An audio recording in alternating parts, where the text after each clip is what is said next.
மக்கள் மருத்துவம் அப்படின்னா என்ன தெரியுமா? மக்கள் மருத்துவம் அப்படின்னா எல்லா விஷயத்தையுமே நீங்கள் தெரிஞ்சிக்க வேண்டிய அவசியம் இல்லை. மக்கள் மருத்துவம்னாக்கா மருத்துவம் சார்ந்த எல்லாத்தையுமே எல்லா மக்களுமே தெரிஞ்சுக்கணும் அப்படிங்கலாம் கிடையாது.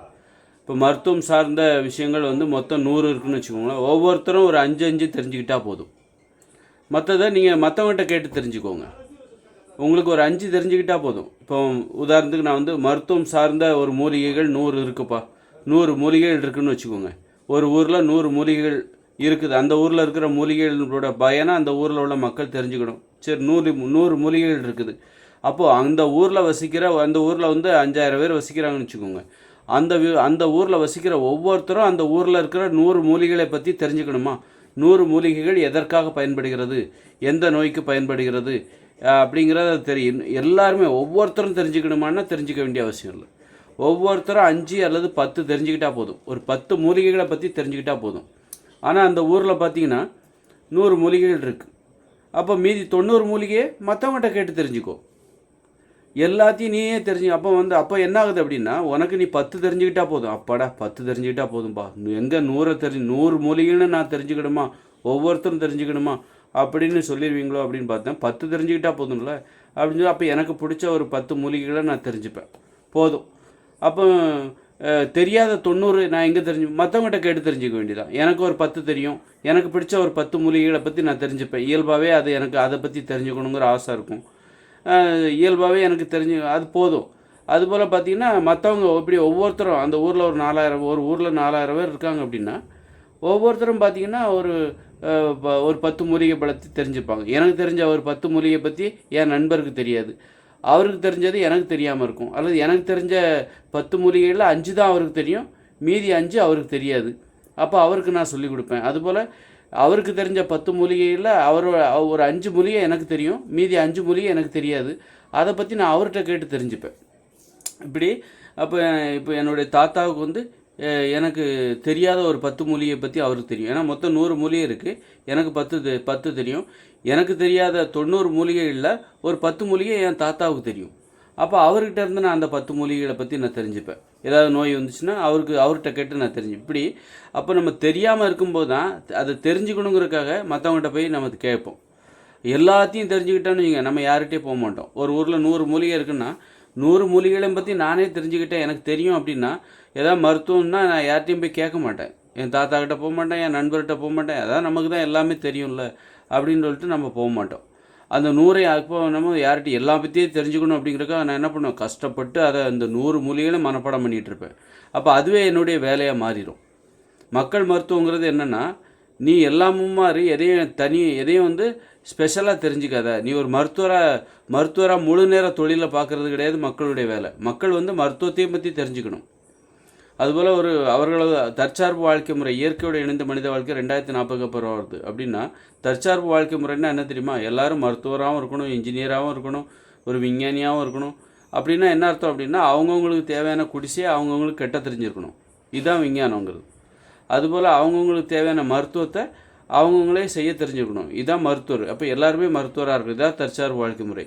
அப்படி இருக்கும்போது ஒரு குடிசையை எப்படி கட்டணும் அப்படிங்கிறது முழுமையாக ஒருத்தருக்கு தெரிஞ்சுக்கணும். பாதி தெரியும், எப்படி நல்லா குடிசையை கட்டலாம் அப்படின்னு இன்னொருத்தர்கிட்ட கேட்டு தெரிஞ்சுக்கிட்டு அவர் கட்டு. அதுபோல் ஒரு மருத்துவத்தை பற்றி ஒரு 100 மூலிகை ஒரு ஊரில் இருக்குன்னா ஒரு 10 மூலிகை பற்றி அவர் தெரிஞ்சுக்கிட்டால் போதும். மீதி அவருக்கு தேவையானதை மற்றவங்ககிட்ட கேட்டு தெரிஞ்சுப்பார். அப்போ மற்றவங்களுக்கும் இவருக்கும் ஒரு உறவு முறை ஏற்படுது, ஒரு நன்றி உணர்ச்சி ஏற்படுது. நமக்கு மட்டுமே எல்லாம் தெரியுங்கிற நினப்பு இருக்காது, மற்றவங்களுக்கும் தெரியும். அதை நம்ம மற்றவங்ககிட்ட கேட்டு தெரிஞ்சுக்கலாம். எல்லாத்தையும் நாமளே தெரிஞ்சுக்கணுங்கிற அவசியம் இல்லை. ஏன்னா இந்த உலகத்தில் நிறைய விஷயம் இருக்குது, எல்லாத்தையும் நம்மளே தெரிஞ்சிக்க முடியாது. ஒவ்வொன்றிலையும் இப்போ நிறைய விவசாயத்தை பற்றி, இப்போ இயற்கையோடு இணைந்த மனித வாழ்க்கை, தற்சார்பு வாழ்க்கை முறைனா அங்கே யாரும் மருத்துவர்களாக இருக்க மாட்டாங்க. பணம்ங்கிற நடைமுறையே கிடையாது, வியாபாரம் விற்பனை அப்படி எதுவுமே கிடையாது. எதையும் நீ தனியாக எடுத்து ஸ்பெஷலாக பண்ணக்கூடாது.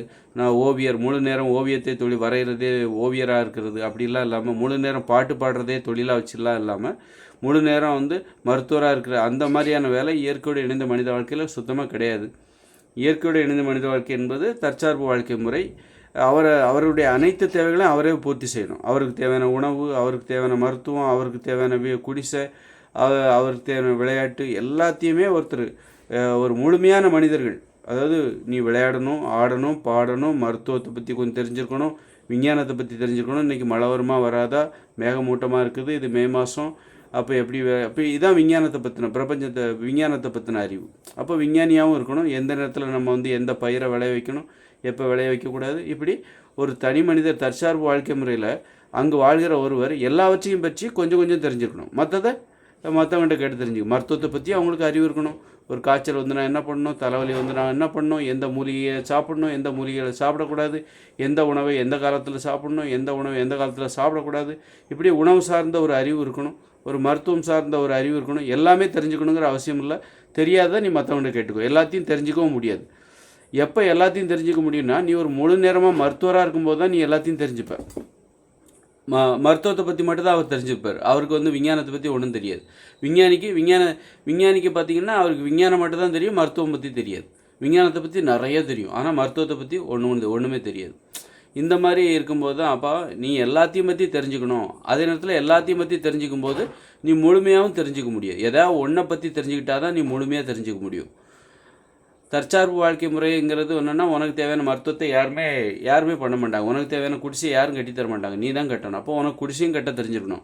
உனக்கு எதாவது தலைவலி காய்ச்சல் வந்துன்னா எந்த மூலிகைகளை சாப்பிடணும் அப்படிங்கிற அந்த விஷயமும் நீ தெரிஞ்சுக்கணும். ஏன்னா காய்ச்சல் வந்ததுன்னா எங்கேயுமே நீ டாக்டர்கிட்ட போய் வைத்தியம் பார்க்க முடியாது. அது இந்த காலத்தில் தான் பணம் கொடுத்தா உனக்கு வைத்தியம் பண்ணுவாங்க. பணம் எதுவுமே இல்லாத தற்சார்பு வாழ்க்கை முறை. தற்சார்பு வாழ்க்கை முறைங்கிறது பணம்ங்கிற நடைமுறை அங்கே கிடையாது. அப்படி இருக்கும்போது பணம் கொடுத்தா தானே, பணத்துக்காக தானே மருத்துவம் பார்க்குறாங்க.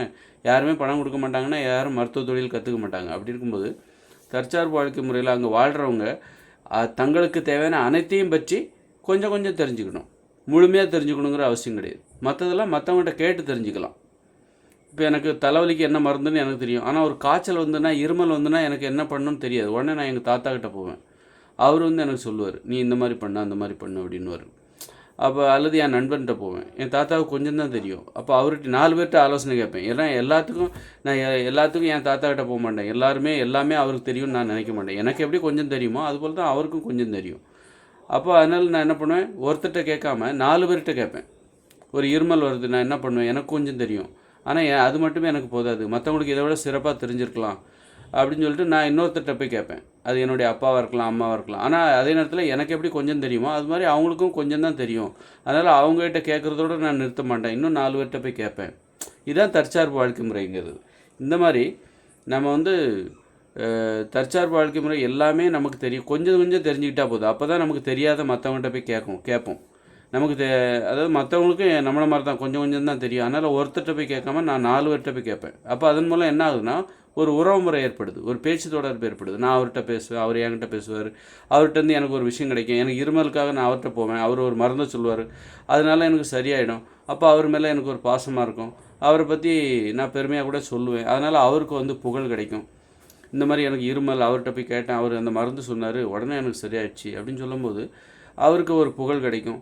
அவர் அந்த மாதிரி இப்படி தான். இதுதான் மக்கள் மருத்துவம் என்பது. ஒருத்தர் எல்லா விஷயத்தையும் பற்றி நம்ம எந்த ஒரு விஷயமா இருக்கட்டும் எல்லாவற்றையும் பற்றி நம்ம தெரிஞ்சிக்கக்கூடாது. அதாவது எல்லாவற்றையும் பற்றி தெரிஞ்சுக்கணுமே தவிர எல்லாத்தையும் ஒரு விஷயத்தில் மருத்துவம்னா அதுக்கு எல்லா மருத்துவமும் எனக்கு தெரிஞ்சுக்கணுங்கிற அவசியம் கிடையாது.